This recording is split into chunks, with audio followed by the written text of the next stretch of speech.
I never thought getting locked in a library overnight would be the highlight of my year, but here we are.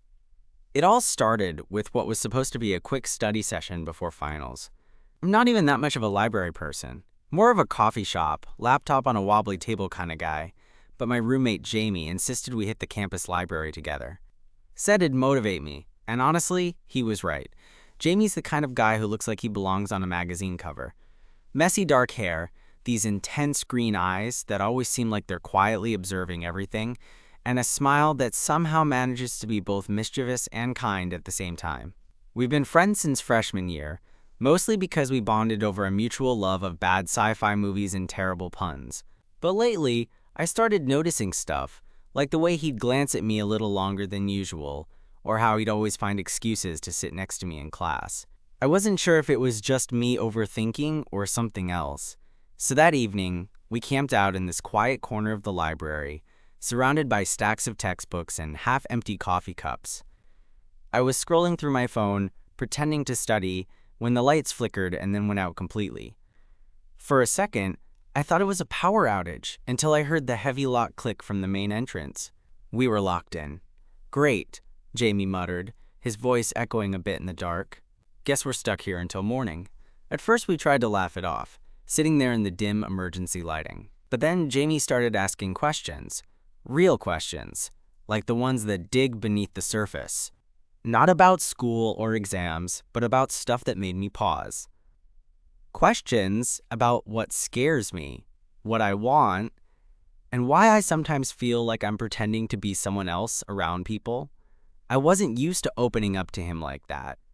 In fact, I'm not even sure I'd admitted some of the answers to myself before. But there we were, locked in a silent library, the world outside asleep, and all these walls full of stories around us. It felt like the right place to finally start telling mine, and just like that, the night I thought would be boring turned into something I'd never forget. I remember the way Jamie's voice softened in the dark, like he was trying to make sure I felt safe, even though we were literally trapped in a building that probably had more books than people. "Okay, seriously," he said, "what's the one thing you're scared to admit to yourself?" I blinked, feeling exposed all of a sudden. I wasn't used to anyone asking me stuff like that. Not my parents, not my roommates, and definitely not Jamie, even if he was my best friend. But there was something about the quiet, about the way the shadows seemed to wrap around us and make the world outside disappear, that made it impossible to lie, I guess. I started, trying to find the words. I'm scared that I'll mess everything up, like I'm always pretending to have it together, but inside, I'm kinda a mess. And I'm scared that if people ever saw that, they'd just leave. Jamie nodded slowly, like he understood more than I said. "Yeah, I get that. I think everyone's scared of being seen as less than they want to be." Then he surprised me by reaching over and nudging my shoulder lightly. "But you're not a mess. Not to me." I looked over at him, and for the first time, I really saw him. Not just the guy the first shared a class with or joked around with, but the person beneath all that.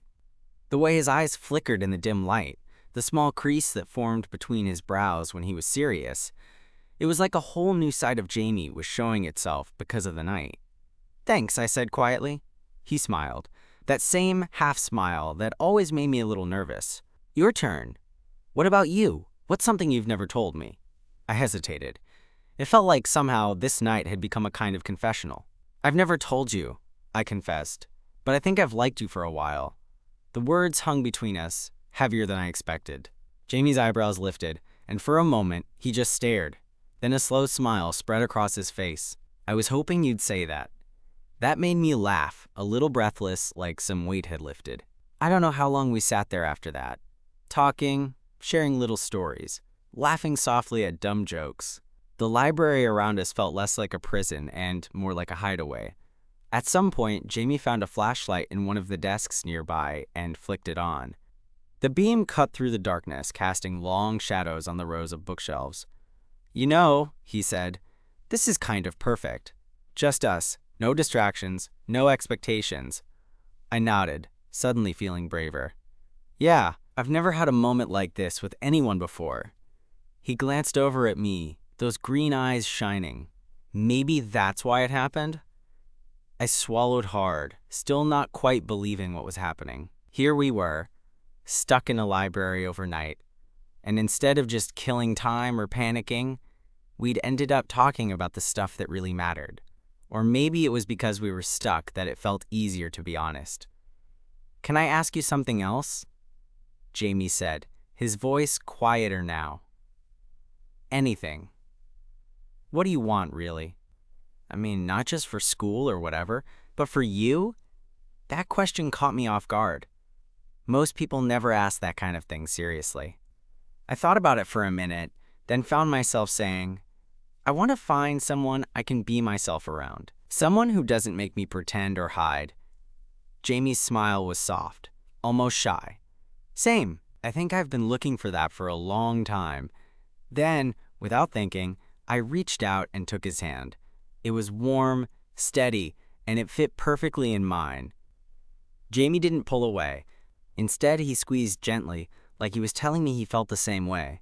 The night stretched on, and we kept talking about everything and nothing, like old friends who suddenly realized there was more between them. At one point, I found an old poetry book and read a few lines aloud, and Jamie laughed because I butchered the rhythm. But it was the kind of laughter that made the silence between us comfortable instead of awkward. Eventually, the emergency lights flickered again, hinting that the power might be coming back on soon. Neither of us wanted the moment to end, but I knew reality would come crashing back once the doors unlocked and people started filing in the next morning. "Promise me something?" Jamie said, still holding my hand. "Anything. Let's not wait to talk like this again, even when we're not locked in a library." I smiled, feeling something warm spread through me. "Deal." And just like that, when the lights popped back on and the doors finally clicked open, I realized that getting locked in the library overnight wasn't just some strange accident. It was the moment everything changed. The moment the doors unlocked with that familiar, almost dismissive click, it felt like the world outside had suddenly rushed back in.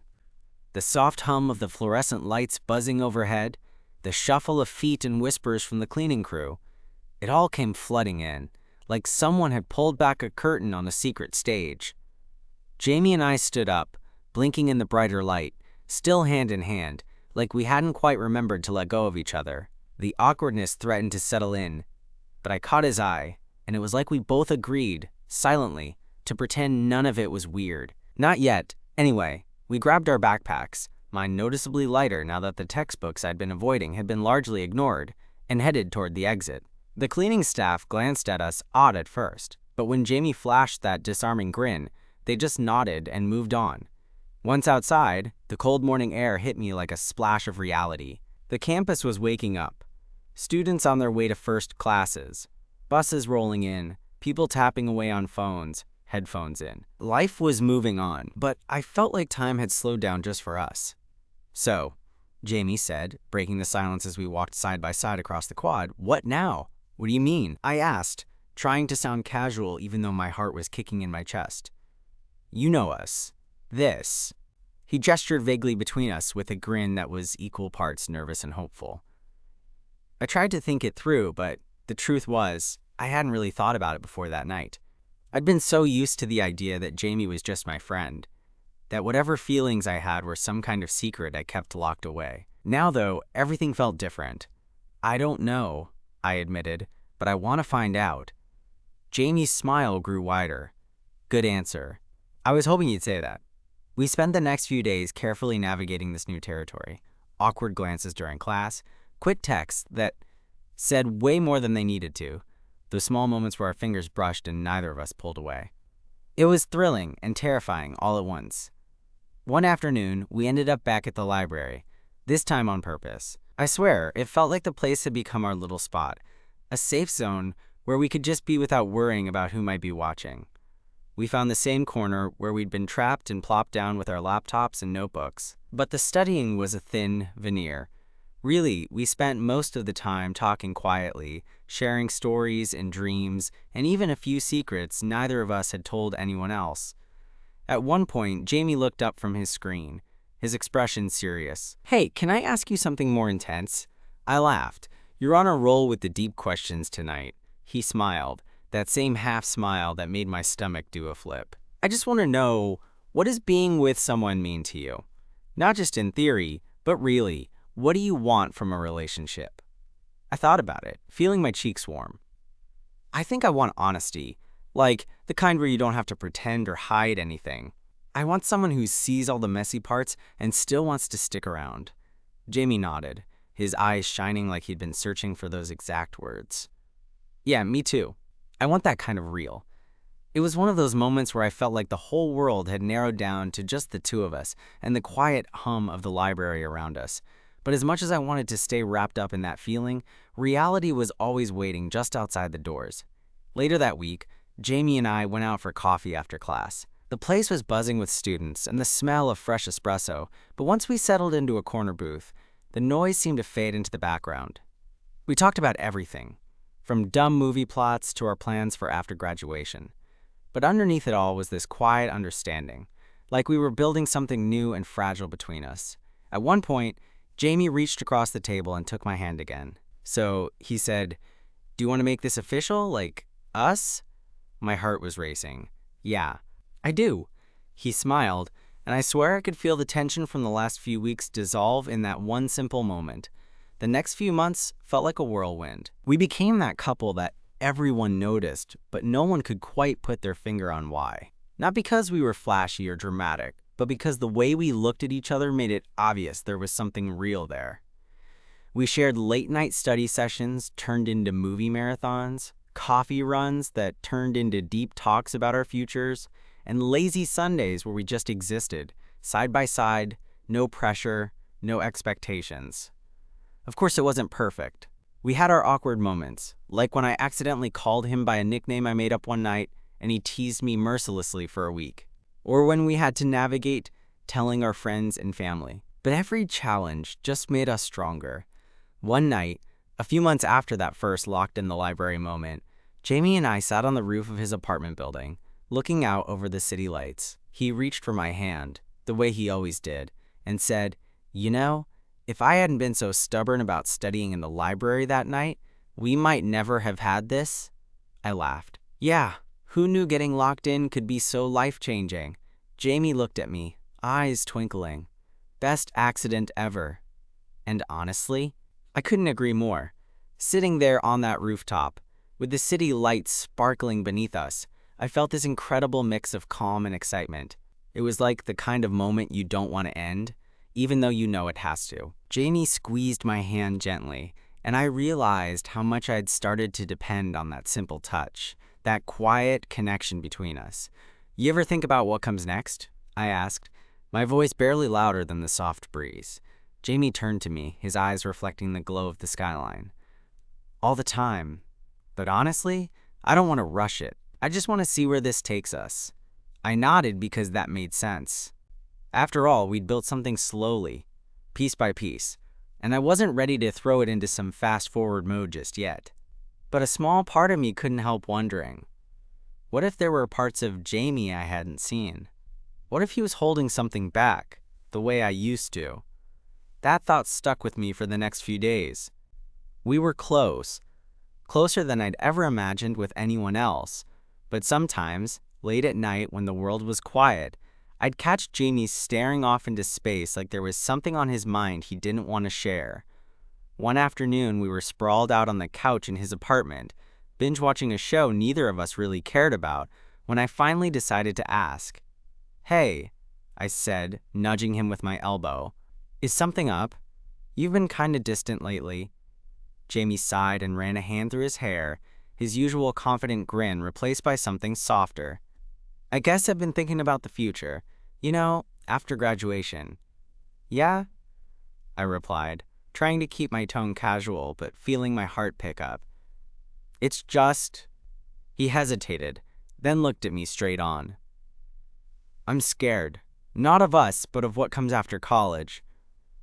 What if I screw everything up? What if I'm not the person you think I am?" That hit me harder than I expected. I reached out and grabbed his hand, holding it tight. "Jamie, I don't care about that. I like you because of who you are now, not some perfect version you think you have to be." He smiled, but it was a little shaky. "Thanks. It's just hard sometimes, you know." I nodded. "I get it. I feel the same way. That moment felt like a turning point, like we were both opening up in a way that made our relationship feel more real, more grounded. A few weeks later, we decided to take a trip together, a weekend getaway to a small town a couple of hours away. It was a chance to escape everything, to just be us without the noise of school or expectations. We drove there in Jamie's beat-up old car, singing along to ridiculous songs on the radio and trying to outdo each other with the worst jokes imaginable. By the time we arrived, the sun was dipping below the horizon, painting the sky in shades of pink and orange. That night, we walked along a quiet trail, the air cool and crisp. I reached for Jamie's hand, feeling that familiar warmth spread through me. He leaned into me, resting his head on my shoulder. "I'm really glad we did this," he said softly. "Me too," I replied, feeling like those words summed up everything.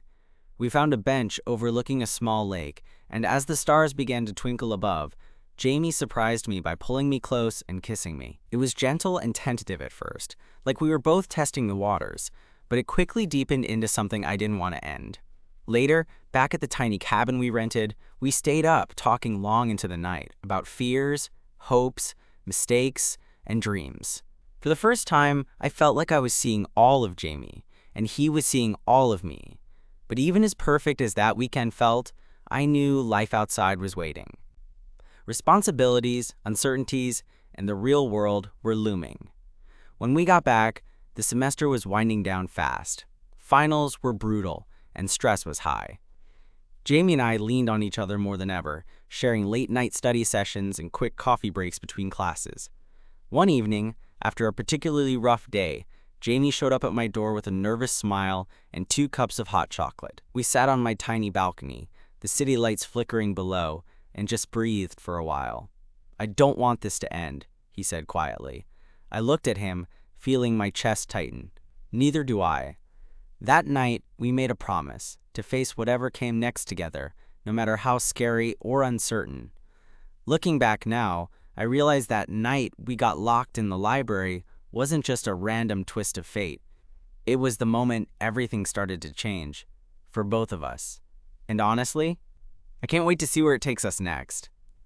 The way the semester kept speeding up felt like a blur, but Jamie and I clung to those little moments between chaos.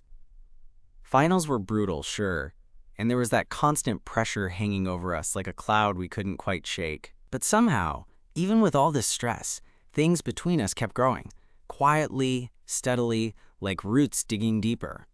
One night, right after a group study session that had gone sideways, Jamie and I found ourselves wandering down to the campus coffee shop that never seemed to close. The place was dimly lit, the hum of the espresso machines filling the background, and only a handful of people scattered around the room. We grabbed 2 steaming cups and slipped into a booth by the window, the cold night pressing in from outside. Jamie sighed, tracing the rim of his cup with his finger. "I don't know how people do this every semester. I'm pretty sure my brain is about to explode." I laughed, feeling the tension in my shoulders start to ease just being near him. "You're not alone. But hey, at least we have each other, right?" He looked up, those green eyes warm in the soft light. "Yeah, I don't know what I'd do without you." The way he said it, like it was almost a secret, something private between us, made my heart catch. I reached across the table and squeezed his hand, feeling the familiar thrill of connection. "Same here," I whispered. That night, sitting there with Jamie beside me, I realized something important. This wasn't just a crush or a passing thing. This was real, messy, complicated, and exactly what I'd been looking for without even knowing it. But life doesn't pause for moments like that. A week later, things got complicated in a way I hadn't expected. It started with a text from one of my roommates, a casual heads up that the dorm was going to be inspected early the next morning. Normally, no big deal, but Jamie and I had stayed over at each other's places enough times that morning inspections were a nightmare. I mentioned it to Jamie as soon as I saw him, trying to sound casual even though I was half panicking. "Dorm inspections. Tomorrow morning. Early," he groaned dramatically. Of course. Why would it be easy? What neither of us realized was that the inspection wasn't the only surprise waiting for us. The next day, as Jamie and I were rushing through our morning routine, I got a call from my dad. His voice was tense, and I could tell something was off before he even said a word. "Hey son, We need to talk. My stomach dropped. That kind of serious call wasn't normal. Turns out my dad wanted to meet up that weekend. Alone. No Jamie, no distractions. I spent the rest of the day on edge, trying to focus on class but distracted by the thought of what he might want to say. My dad and I had always had a complicated relationship, and honestly, I wasn't sure how he'd react to the idea that Jamie and I were together. We hadn't told anyone yet. Not my family, not his. That night, Jamie noticed something was wrong. We were sitting on my bed, phones tossed aside, when he asked softly, "You okay?" I swallowed hard. My dad wants to meet. Just me. This weekend. He nodded, understanding without pressing me. "Want me to stay with you? Or do you need space?" I shook my head. I think I want to do this on my own." Jamie reached out, squeezing my hand. "I'm here. Whenever you need." The weekend came faster than I wanted. Sitting across from my dad in that little cafe, I felt like I was shrinking into the chair. We talked about school, my plans, and then, finally, the thing I'd been dreading. "So," he said, folding his hands, "how's everything? In terms of relationships." I looked him in the eye and took a deep breath. "I'm seeing someone. Jamie." His face was unreadable for a moment, and then he nodded slowly. "Okay. Is that okay?" I asked, heart pounding. He sighed, shaking his head. "Son, I might not understand everything right now, but I love you, and that won't change." It wasn't a perfect moment, but it was real. When I told Jamie afterward, relief washed through me. He's willing to try." Jamie smiled, that easy, genuine grin I loved. That's a start. After that weekend, things between us felt more solid somehow, like we'd faced a storm together and come out stronger. One night, weeks later, Jamie and I were back on his rooftop, the city lights twinkling below us like a universe of possibilities. He looked at me, eyes serious, but soft. I never expected this, that getting locked in a library would lead to all of this. I laughed, leaning my head on his shoulder. "Me neither." He took a deep breath. "I want you to know something. Whatever happens next, wherever life takes us, I'm in this, with you." I looked up at him, feeling my heart swell. Me too.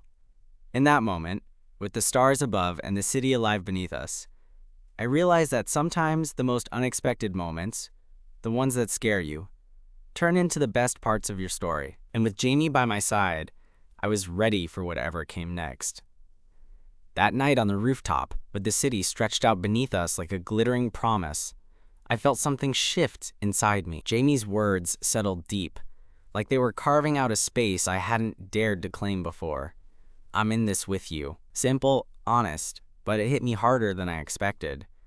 As the weeks rolled on, we settled into a rhythm that felt both thrilling and terrifying. Balancing school, family drama, and this fledgling relationship wasn't always easy. Some days, it felt like we were tiptoeing on a tightrope, hoping not to fall, but every time I looked at Jamie, it felt worth it. One afternoon, we decided to escape the campus bubble and head into the city. We needed a break from the endless cycle of classes, deadlines, and the constant hum of expectations. Jamie suggested a little art gallery he'd always wanted to check out, a place neither of us had been before. I was skeptical at first. I'm no art expert, but I love how Jamie's enthusiasm turns even the dullest things into adventures.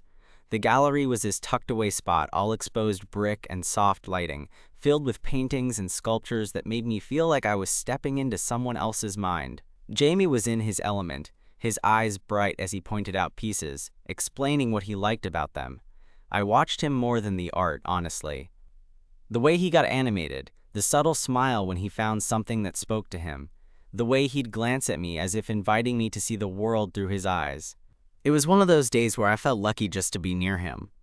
Halfway through, Jamie paused in front of a painting, a swirl of colors that somehow looked chaotic and calm at the same time. "This reminds me of us," he said softly. I raised an eyebrow. "Us? How so?" He shrugged, still staring at the canvas. "Because sometimes life feels messy, unpredictable. But with the right person, even the chaos makes sense." I reached out and took his hand, squeezing it gently. "Yeah, I like that." After the gallery, we wandered the streets, talking about everything and nothing. At some point, we found ourselves sitting on a bench in a nearby park, the sun dipping low behind the buildings. Jamie leaned his head on my shoulder, and I felt that electric mix of comfort and excitement again. But just as I was beginning to relax into the moment, my phone buzzed. It was a message from my roommate. "We need to talk." ASAP, my heart sank. I knew that tone.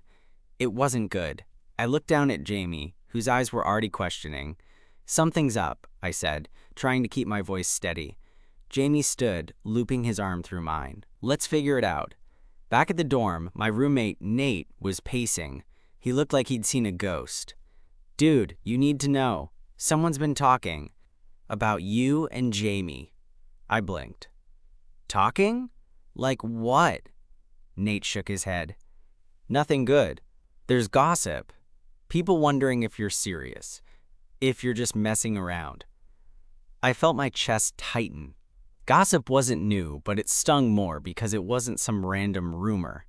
It was about Jamie and me. Jamie stood beside me, silent but steady. I swallowed hard. "What do you want to do?" Nate shrugged. "Just thought you should be prepared. People can be assholes." That night, I couldn't sleep. The quiet of my room felt suffocating, the walls closing in with every thought swirling in my head. I kept replaying Jamie's words from the rooftop, his promise to be in this with me. But what good was that promise if the world outside wasn't ready?